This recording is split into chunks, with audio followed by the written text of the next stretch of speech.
Thank you very much. Thank you, Jerry. And thank you everyone for being here today. Clearly it's a great day for Buckeye Nation. We are so excited for all Buckeye Nation and enthusiastically support the decision of the Big Ten Conference leadership to proceed with a fall season. This is what we've always wanted, is an opportunity for our student athletes to compete in the sports they love. And I would first like to thank my Big Ten colleagues and Commissioner Warren for their thoughtful deliberations. We studied how to create safe environments for our student athletes through the Return to Competition Task Force, including a medical subcommittee co-chaired by our very own Dr. Jim Borchers. The plan developed by the subcommittee provides for rigorous testing protocols to keep all our student athletes safe when they cannot social distance or wear masks. And this was crucial in reaching the unanimous decision for our football teams to return to competition and to have our athletic directors work with the coaches of all our fall sports to deliver schedules that will return them also to competition. I can't say enough about Dr. Borchers and his great work over the past month, which allowed us to make this data-informed decision. His subcommittee was thorough and always held the guiding principle of what is best for the health, wellness, and safety of our student athletes. I want to thank Athletic Director Gene Smith and Coach Ryan Day and all the coaches and athletes for their patience while a plan was developed to return to competition. It's a good plan. It'll take us forward in continuing to work together. It will take all of us to work together to execute it. And finally, I couldn't be prouder of our young men and women who have followed all the safety protocols, setting an example on our campuses for how we can move through this pandemic while keeping us all safe. The positivity rate of our students over the average over the last 7 days is 2.2%, after spiking to nearly 7% earlier this year. We still need to focus on wearing masks and physically social distancing off campus. Those rates continue to be higher. Just finally, I especially want to thank all our student athletes and their families for being patient. As Jerry said, I'm a former student athlete. I played in the late 70s and 80s, and I know what it's meant to my career 40 years later to sit in the chair because of the discipline and the leadership that these opportunities afforded me. And I want that for all of our students. So thank you. And to our students, faculty, and staff, thanks for all your hard work to stay safe. We got this together as Buckeyes. Thank you. Thank you very much, President Johnson. I'm going to turn it over for some opening comments to Director of Athletics, Gene Smith now. Gene? Well, thank you, Jerry. And let me first and foremost thank President Johnson to think of a president coming into significant responsibility and just leading The Ohio State University in normal times is a significant challenge. But to come in at a time of a pandemic of this nature and the social and injustice issues that's plaguing our society and all the other issues that she inherited, to come in and deal with what we were dealing with in the athletic space is a daunting task, and she's been phenomenal. I can't thank her enough for her tireless work and effort to try and provide our student athletes an opportunity to come back and play the sport they love. And as you all know, as football goes, so do all of our other sports. And when you think about this moment in time, providing our football players the opportunity to return certainly is relief for all of our athletes because they now feel as though they can compete. And so I just want to thank her from the bottom of my heart on behalf of all of our student athletes, our coaches, our support staff, and all of Buckeye Nation for her tireless work in this effort. We're excited to return to play. We just feel fortunate that we were able to have the leadership that we had in Jim Borchers and Sandy Barber, the athletic director at Penn State, who did an unbelievable job in setting up the medical protocols that we will all employ as we move closer to competition. There's a great comfort level with the testing, the data transparency, addressing the contact tracing issues, and of course, the issues that could result after an individual is positive with COVID-19. Obviously, the cardiac issue was the one that was most prevalent, and the protocols in that space are just phenomenal. We're in a better place regardless of how we got here or how painful it was during the time that we waited to get to this moment. That's all behind us. What's beautiful is that we have a process and protocols in place that's based upon science, that's based upon lessons learned since August 11th. As you all know, I think there's somewhere around 12, 13 games that have been postponed as a result of COVID. And so we're hopeful with this path, this runway, and this pause that we've dealt with and what we've learned, that we might be in a position where we can continue to play. The daily testing that Dr. Borchers has talked about, assume you all paid attention to his comments on the Big Ten Network. They're significant, and that science has evolved. And so we're at a point now where we need to move forward and try and ultimately get to those protocols being in place. Our campuses, as we continue our skill instruction and strength and conditioning, we will continue on our campus protocols, which have been excellent for us at The Ohio State University because of our trainers and doctors and strength coaches and Dr. Borchers. We'll continue until we ultimately implement the Big Ten standards that you guys have all read about as those cascade into on our campuses. So tomorrow morning, as athletic directors, we'll begin the process with Barry's leadership and his football scheduling subcommittee to put together a schedule. 8 regular season games is our objective, with a 9th championship week game on the 19th, 18th, 19th of December. We're looking at a new model where one will play one from the East and the West as we have traditionally done. But we will provide that 9th game opportunity for the other teams, 2 versus 2, 3 versus 3, and so on and so forth. So we think it'll be unique and provide that 9-game competitive opportunity for our players. So that's what we're working on now, 4 at home, 4 away. We'll hopefully have by the end of the week or early next week at the latest a schedule that we can start to plan with. So just wanted to share those things, and I'll just open it up for questions from there. Great. Thank you very much, Gene. We're going to open up right now with questions. First question, Bill Rabinowitz from the Columbus Dispatch with Dan Hope on deck. Bill? Yes. For Dr. Johnson, first of all, nice to have you here. Thank you for talking with us. What was this process like for you to walk in as an incoming president, not just with COVID, but with this pressing issue, and you know how important football is to Ohio State and people here in Columbus and Ohio? What was that process like, having to make that vote right away? That's my first question, I guess. Right. Well, my first day officially on the job was September 1st, but in any transition, you come in and get to work. I think there's a great link between the processes and procedures we put in place in order to keep all our students safe and healthy, our students, faculty, and staff, and what we did in collaboration with Coach Ryan and our athletic director, Gene Smith. And that is, one of the guiding principles, always put the safety of the students first. And so guiding principle and everything falls out from there.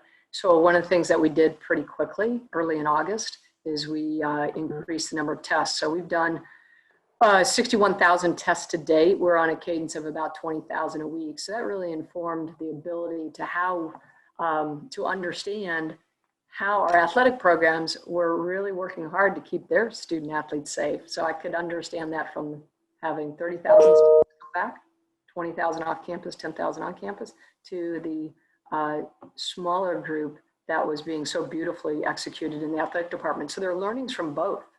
And so it really was quite helpful to be able to learn from what the athletes and the coaches were doing and what we were doing at campus-wide. Thank you. Next up is Dan Hope with 11 Warriors with Kyle Rowland on deck. Dan? Thanks, Jerry. Gene, I wanted to ask you, obviously you've been on the college football playoff committee and you know how that works. And, a lot of people want to know, what Ohio State's chances are going to be, for competing for a national championship. How much does it worry you if there's kind of not a lot of margin for error here in terms of, the season starting later and shorter and not really much of a window to reschedule games? Well, that's a great question. We're fortunate. As you shared, I was on the committee. Obviously, Barry Alvarez was on the committee, the first committee, and Gary Barter, the athletic director at Iowa, is currently on the committee. So we had some decent intel as we went through this process. So I'm really not as concerned. I feel confident that if every school embraces the protocols, and if every school can, frankly, with all due respect, do what our student athletes have done, our football team has done, we should get to a point where we have a chance to have a clean, competitive field each Saturday. I think it's assumed by the committee and others that we may not have consistency in the number of games that a particular league will play. You might have some that have 8, some might have 9, somebody might only have 7, who knows? But I think that they understand that, and they will develop criteria that will pay attention, I would assume, to first and foremost championships, and then overall win-loss record. And I think this year may be a little bit more of trying to identify which team frankly has the best look about it, so to speak. I hate to say that, but I think that that's going to be something that's going to have to enter into it. Thanks, Gene. Next up, Kyle Rowland from the Toledo Blade with Nathan Baird on deck. Kyle? I don't really know. Whoever wants to answer this can, between Gene and Christina. The decision to not allow fans at games, just what was the thought process there? And was that like a compromise at all amongst the yes and no's from the original vote? Well, I'll take a first part and then have Gene add. So part of the recommendations of the medical subcommittee was to limit the density of fans. And so that's a recommendation. If we continue to improve, have clean playing field, things develop in terms of our knowledge, there is a possibility that could be modified, but that would have to come back to the group, and we'd have to have really, again, data-informed scientific evidence that we can actually have fans and not cause an epidemic. Yeah, that's true. Were you done, boss? Okay. Yep. Yeah, I would just add on to that. Our primary objective obviously is get the game played, and I agree with the medical task force and their recommendation. Let's see how the games emerge over time. We understand that the operations of concessions, restrooms, and things of that nature are going to be challenging. We know the bowl, sitting in the bowl, won't be as challenging as the other operations. So let's mitigate the risk. Let's just make sure we got the games played and played in a safe way. Thank you. Thank you. Next up, Nathan Baird with Cleveland.com and Tim May on deck. Nathan? Yeah, thanks. For Gene, I guess just how does the potential return of football change your budgetary perspective for this fall? We saw that the budgetary projections compared to last year, but also Ohio State hadn't yet announced any reductions or cuts or anything. So how does this potential income change things, and what might that income be? Yeah, Nathan, we haven't done that work yet, and one of the reasons that, and I appreciate your persistence and that of others, this is a fluid year. So any numbers we give you now are going to change. So there was always a chance and a hope that we could play football again. And so having a chance to play football now, we'll start to get information from our television partners. So we have clarity on what our media rights revenue will be. We don't know that until we finish the schedule, and then we'll have some clarity around that. The NCAA Council is currently, I think, is today the 16th, by the way? I'm sorry. Yes. Okay, so today, the NCAA Council is voting on basketball, women's and men's basketball league, the start date. Will it be November 21? Will it be November 25th? Will it be 26 games? All those type of things are at play. So that helps us determine how many conference games or non-conference games we'll have and the revenue associated with it. So sure, there's no question there's a budgetary impact. But to begin to provide numbers that changes significantly based upon these decisions, in my view, it's just not purposeful. At the end of the day, we will have more clarity when we have information from our television partners and when we have information on basketball. So I'm hopeful when we have those decisions, we'll be able to better give you an answer, Nathan, around the total impact as opposed to bits and pieces. I hope that helps. Next up, Tim May from Letterman Row with Clay Hall on deck. Tim?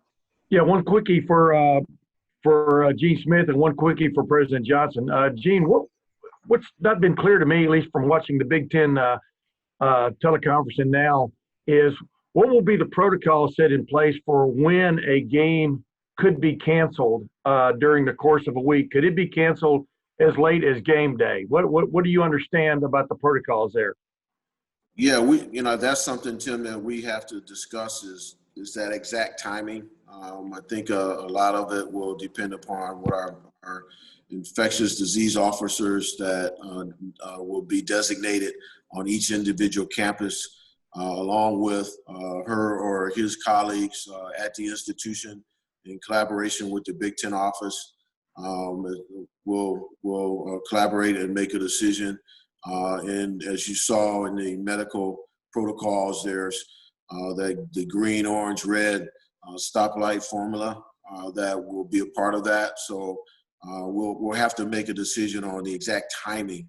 Fortunately, as you know, we'll be testing every day. So we'll have information on the positivity rate of a team and its threat relative to providing a clean field. So at some point, we'll have to determine exactly what day and time we'll have to make those type of decisions. Great question. And for President Johnson, what was the argument or the facts or whatever that came forth over the weekend, especially, that put everyone over the top as now you folks can proceed with a football season in late October? What do you remember as being the thing that put it over the top for the folks? So I think what put it over the top, and it really is work over the last month, again, by the medical committee chaired by Dr. Borchers and athletic director Sandy Barber, is the following. So it's really the testing protocol. Think about it as two steps. In the first step, you get rid of all the candidates that are clearly negative. Then you focus on confirming any of the individuals that have been tested to see if they're positive. So you're doing something that's both highly accurate in specificity and sensitivity. You can guarantee a clean playing field. And I think that's, again, our guiding principle, every single individual, commissioner and peers, was safety first. Thank you. Next up, Clay Hall from WSYX TV with Jared Smalley on deck. Clay?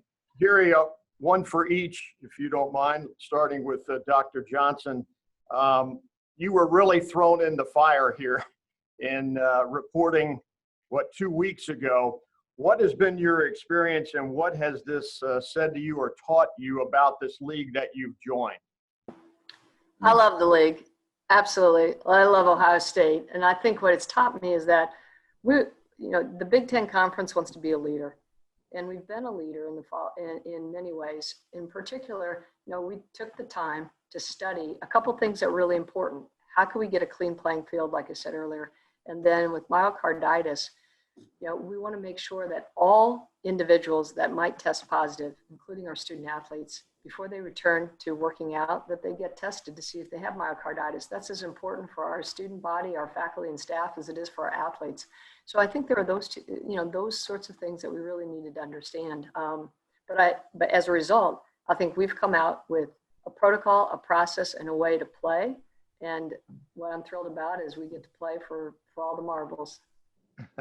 Thank you very much. Gene, from the day that we had that very unlikely conversation 3 weeks ago or whatever it was, and you were talking January and domes and trying to move the NFL draft, what got this group, what motivated this conference to begin dialogue and begin working to execute what happened today?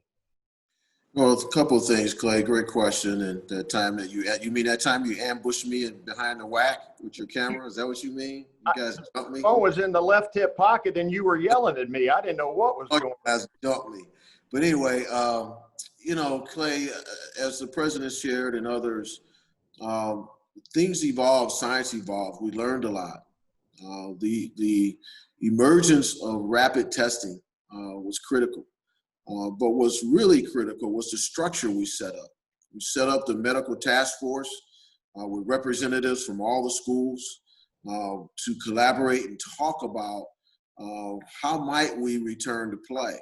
And at that particular time, we did not give them a specific date. We wanted to talk about whenever we return to play, how should we? Even in January, we would have needed these protocols. But what evolved was sharing of information. We were blessed to have Jim Borchers in that seat. I can't emphasize that enough because, as you all know, we felt here at The Ohio State University, we were doing things top of class, best of class. And that is because of all the medical advice that not just from Jim, but all of his colleagues at the institution. I can't share with you enough Dr. Kurt Daniels, and a cardiologist who helped us understand what we needed to do relative to checking cardiac activity after someone was positive with COVID. We implemented everything from a testing point of view. We went to the MRI right away. So those things we were able to share with our colleagues, and ultimately get a comfort level with them that we could do this the right way. So I can't compliment the medical task force enough. The other piece was talking with our television partners. The committee that Jim Phillips chaired was critical in trying to understand what was best for them. Moving to October 23rd, 24th, at the end of the day allows us to have contests that not only positions us for the college football playoff, but also gives us some opportunities with television that will be unique and different. And so we all just, the timing, and there wasn't one thing, Clay, but there was, I think that the collaboration, as Dr. Johnson shared about the Big Ten was critical in that process. Thank you. Next up, Jared Smalley from WCMH with Doug Lesmerises on deck. Jared? Thanks, Jerry. Gene, two things for you. First of all, how quickly do you anticipate you'll be able to get to practice? I know Barry suggested in the news conference that teams could practice today. So that would be one. And then the second, you obviously had two very high-profile All-American caliber players announced to opt out of the season. How will your work and Ryan Day's work with them move forward here? They both left the option open. They could return. Could you let us into some insight of how that would work with players, talking to them, making sure they have the information to make the right decision for them? Well, I'll probably defer those questions to Ryan later, but relative to practice, we're prepared. As you all know, we've been working out, skill instruction, strength and conditioning, 12 hours a week. And tomorrow morning as athletic directors, we're going to reach, I believe, an agreement that is 20 hours a week, which is the normal 20 hours that you have during the season. Now that we have a season, we can revert to the 20 hours. So we'll probably move to that right away, but we'll talk about that in the morning. Relative to Sean and Wyatt, I had a lot of conversations with Wyatt over time, as did my wife, and so who knows what the big fella's thinking about out there on the West Coast. I texted him and told him don't get burnt up, come home. There's a lot of fires out there, so who knows what he'll do. Then I had an opportunity to leave a message for Sean this morning, but I'll leave that question for Ryan later. Thank you. Next up, Doug Lesmerises from Cleveland.com with Rob Aller on deck. Doug?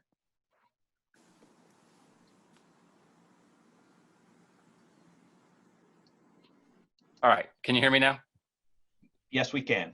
I apologize if this was covered at all before. I was finishing up on the Big Ten call. But obviously, you're talking a lot about a clean field and how much the daily testing matters. And obviously, you've made that clear how important that is. But I think everybody realizes probably there still are going to be Big Ten players who get this at some point this season. And we have seen reports from other conferences that a lot of players seem to be getting it. So I just want to make sure I understand, are you more comfortable than you were a month ago about what would happen to players who do get it? And I guess that's a myocarditis question, but anything else that might involve, has your thinking evolved on, because I don't think anybody believes you can be perfect in this. Are you just more comfortable with anybody, any player that gets it, because it probably will happen? And Christina, maybe you could start with you and then Gene also. Sure. Yeah. So, as you may know, my background is I'm an engineer and a scientist. So when I look at the data, first of all, what's changed is that the rapid testing of a few months ago, even when the whole COVID started, were very accurate with regard to false negatives, but not very accurate with regard to false positives. You have to have both. We're looking at tests now that are 98, 99% accurate. Now you may say, well, there's still 1 or 2%, but it's 1 or 2% of, there are criteria and thresholds of 5%, right? So on one day test, you can't be above 5% if you want to play. So what's 1% of 5%? If you look at a discrete math approach, it's 0. I do believe we will have clean playing fields with no athletes on those fields that have COVID. And I also think that, and my hat's off to, I know that Athletic Director Smith and also Coach Ryan gave a lot of credit to Dr. Borchers, which I do as well, but I also want to credit Coach Ryan and Gene Smith because, our tests have been very low, very, very low in that cohort. And as a campus, we saw initial spikes when the students came back, and it's been consistently going down. So yes, I do believe we can have a clean playing field. Yeah, and I concur, Doug. I think we'll have a clean playing field. I'm not concerned about that. Will a student athlete in different places have become positive? No question about it, but we have a way to deal with that. What's nice about our environment is our student athletes, as you know, they're self-policing. They have created a bubble for themselves, and so I'm highly confident that our team will continue to do what they've been doing, and we'll work through that. But I'm hopeful that all the teams in our league can minimize the number of positives that they have. And hey, by the way, Wyatt Davis calling, so I excuse me, I'll be right back. So Doug, if I could just say one more thing, you mentioned if someone does test positive, there is a protocol within our protocols about when they can return, when they need to get tested for myocarditis, and if an athlete who gets COVID then does express myocarditis, then they're out for the season. So I think those sorts of things, the detail of the work that was done over the last month really gave comfort to myself and my peers because number one, and this was said to start every single meeting, we care about the safety and the well-being of our student athletes. So it's a great question. And it's one that we really spend a lot of time going over. So thank you for that. And I want to thank everyone here. I need to depart for another meeting, but I really appreciate the opportunity to participate. And again, a great day for the Buckeye Nation. Thank you. And before you leave, President Johnson, again, I think all the media here will thank you as well. I mean, I know this team of people, and they want to cover Ohio State and Big Ten football. So I know I speak for all of them, and thank you for your hard work. Well, that and all our sports, of course, but thank you very much, and be well, and thanks for your leadership. Bye now. Thank you, thank you, President Johnson. Moving on, next up is Rob Aller from the Columbus Dispatch with Patrick Murphy on deck. Rob?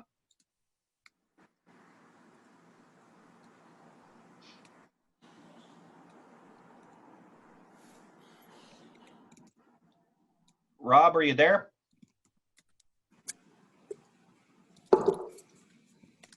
All right, we'll move over to Patrick Murphy with 24/7 Sports. Patrick?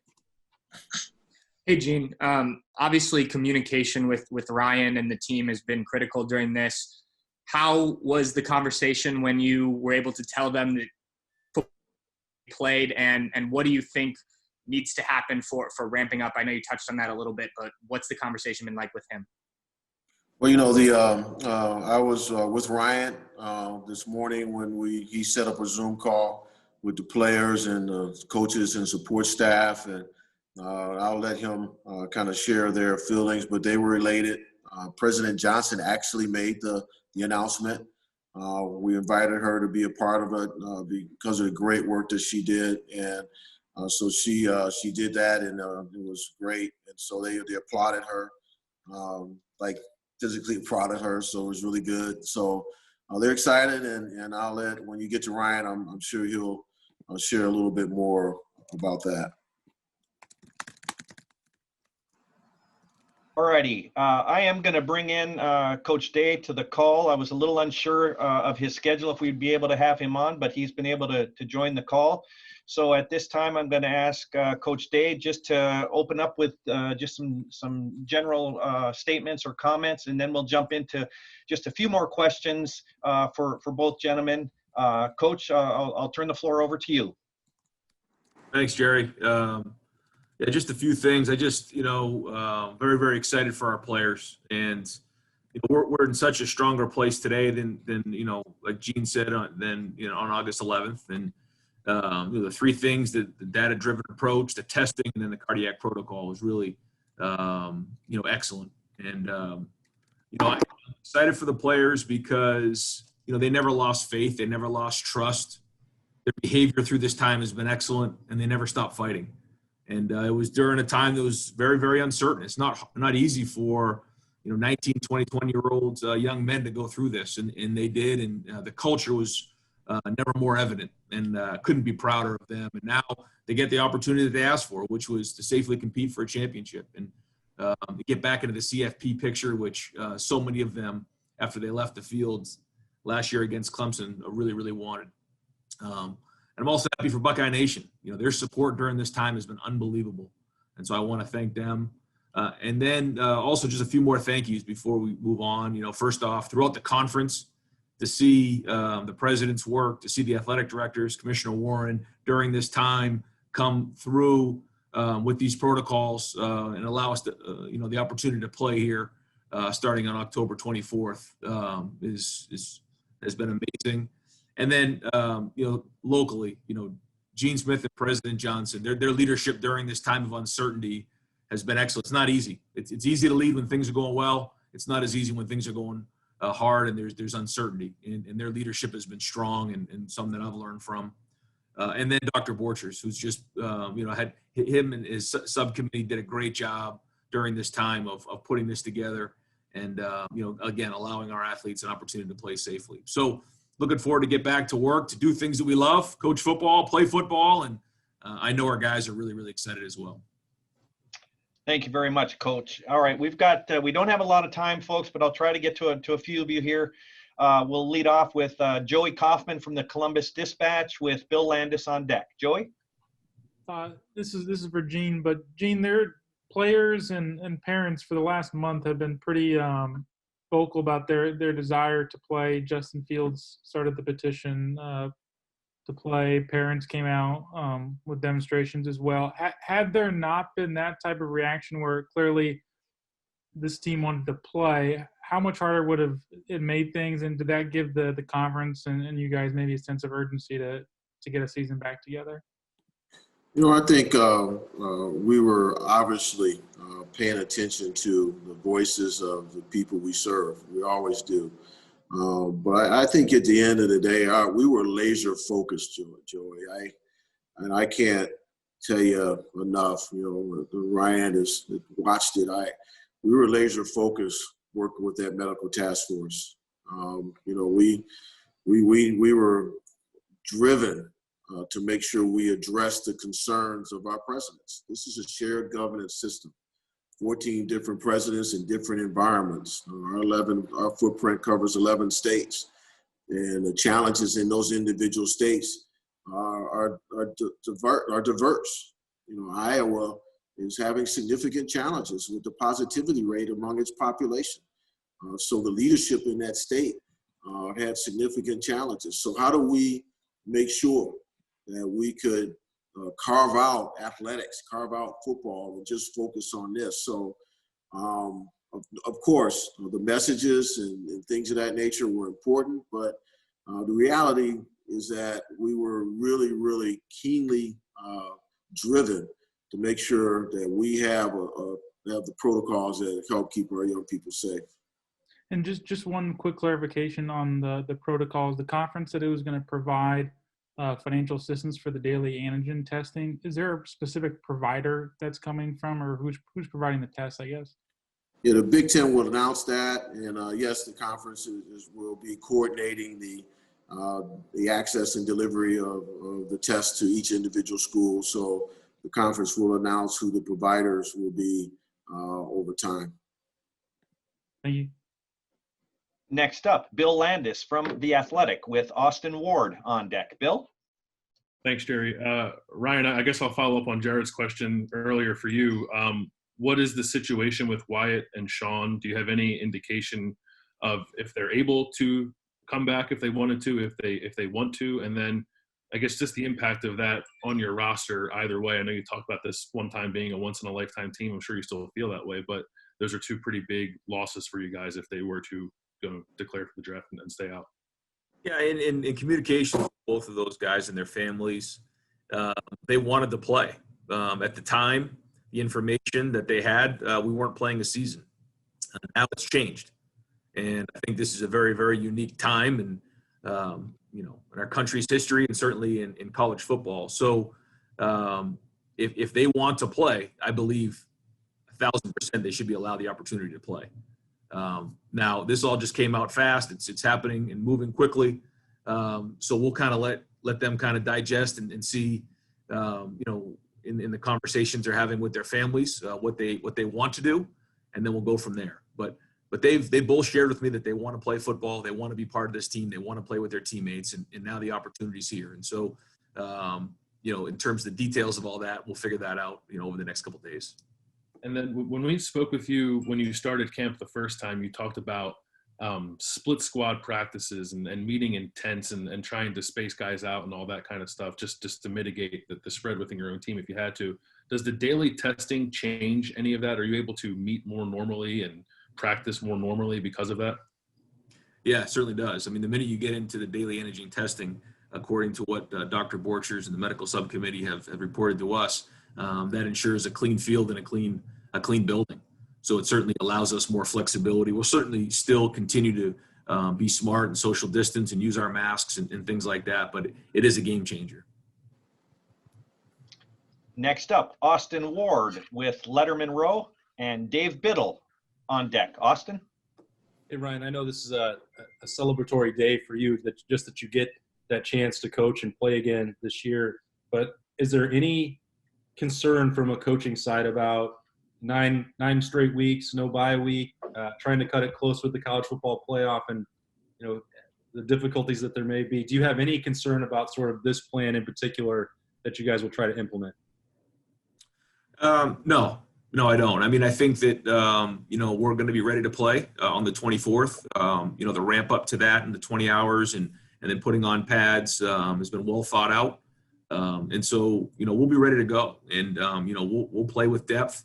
There's going to be the times where we're going to have to play a lot of guys, but that's okay. And, I think that sweet spot of, 8-9 games is a good number. And, keeping our guys healthy and going into going into the season is going to be important. These next few weeks are going to be critically important. Our behavior now is more important than ever. And so, I think that we're in a really good place, and I think that season is perfect, actually.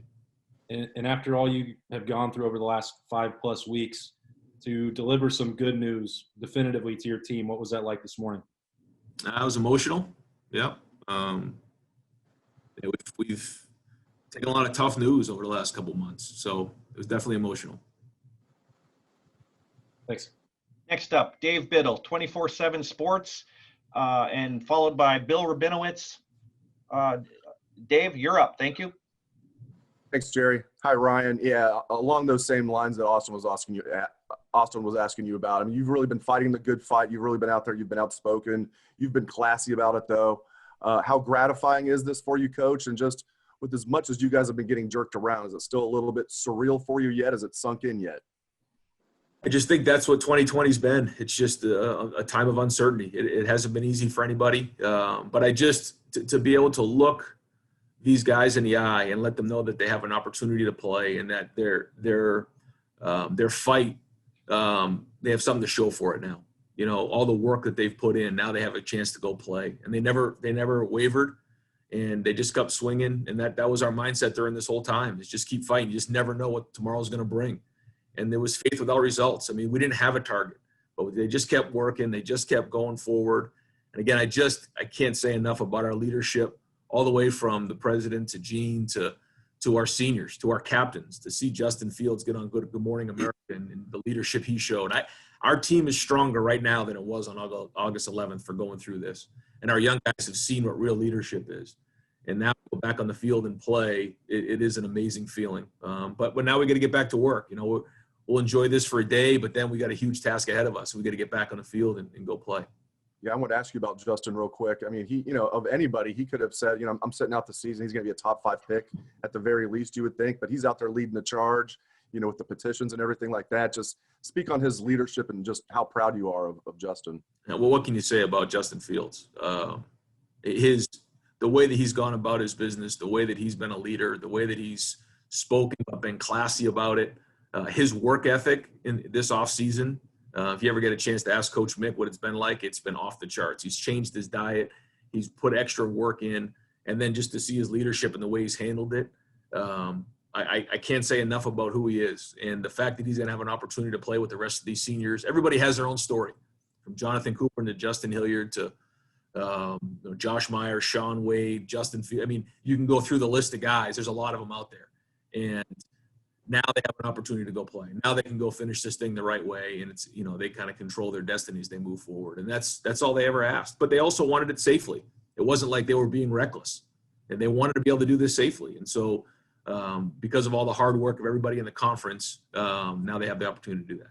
Thanks, Coach. Congratulations. Thanks. Next up, Bill Rabinowitz with the Columbus Dispatch, and Doug Lesmerises on deck. Bill. Hi, Ryan. You've been through an incredible 3 years here. Highs and all this tumultuousness.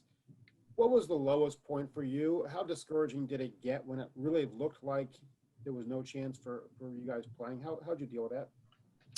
Yeah, I would say the week following the 11th was probably the hardest.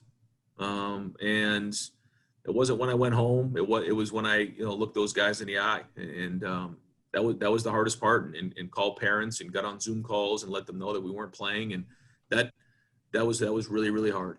And just going home and telling my son we're not playing football this year. All those things were just really hard. But listen, you wake up the next day and you figure out ways to continue to lead. And that's, again, going back to what leadership is. It's during times like this that when things are hard, when there's just uncertainty, and you just keep pushing forward. And what I talked to the team about over the last couple of weeks is that, you're going to learn a lot of life lessons through this. And the life lesson that I talk to them all the time about is life is about ups and downs, like you were mentioning, Bill. Like, when things go well, go enjoy it and go get all you can get. I mean, enjoy it, go get it all. But when things aren't going very well, you just hang on. And you just manage through it, and you hang on, and you trust the people that you're around, because eventually it's going to turn and it's going to start going back up. And that's all we were doing. We were just hanging on. And now it's turning, and now we're starting to get, we're not there yet. We're just starting to move back up, but there's life, and this thing's starting to turn. So I hope they can use that as a life lesson moving forward. And what is the challenge in getting this ramped up in time to start in roughly a month, 5 weeks, whatever it is? And do you feel like this team, you described as a once-in-a-lifetime team potentially, to have a second chance, how confident are you that your team is going to seize that? How good do you feel about what this season is going to be? I could probably answer that better in a couple of weeks when we get back on the field. I mean, so much of it's going to have to do with, our guys, we've been working out and we've been practicing and doing those things, not with pads on or anything like that. But it's different when you have a season, being right at body weight, making sure that you're taking care of all your stuff recovery-wise, making sure all the little things are checked off is different than just kind of going out there and practicing.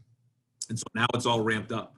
And so I can probably have a better feel for that over the next couple of weeks. We do have a mature group, so expecting this thing to ramp up real fast with everybody. You're just going to see a different look. People are going to be walking down the hallways different. They're going to be bouncing around on the field different. It just has a totally different look to it, when you're playing for something. So we'll see how that goes over the next couple of weeks. Thanks, Ryan. Hey, Jerry, before I jump off, let me tag on to that and compliment Ryan. And I think all of you can harken back to the time when we asked him to step in and lead our program during the suspensions. And we watched how he led at that particular time and he held the team together in a time when you could have had disruptions within the team. And that never happened.